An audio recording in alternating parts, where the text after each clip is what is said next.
Hey everyone, Dr. Lee Brown here. Let's talk about how your diet affects your dental health. There's the obvious part, right? We know if you're eating sugars all day and drinking sodas, your teeth are under attack. You're going to have sugar and acid in your mouth. It's going to be really, really difficult to avoid tooth decay, gum disease, bone loss, all these things that they're going to cause painful and expensive problems.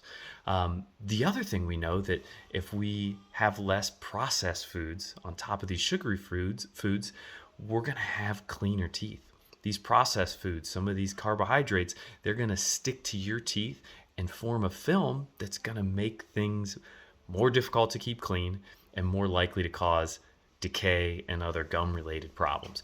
We see it all the time. People will modify their diet to get healthier and eat more natural stuff like fruits and vegetables, and all of a sudden their dental health gets better. It's a really, really cool correlation because you're doing it for one reason and you get the correlative effect. So this time of the year, it's important to start making those changes incrementally to improve your health.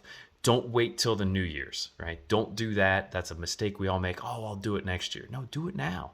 Make those changes, and then hopefully you'll have fewer and fewer issues when you sit with your medical doctor and at the dentist with us. All right, guys, give us a shout if you have any questions on your situation. Happy to help. Take care.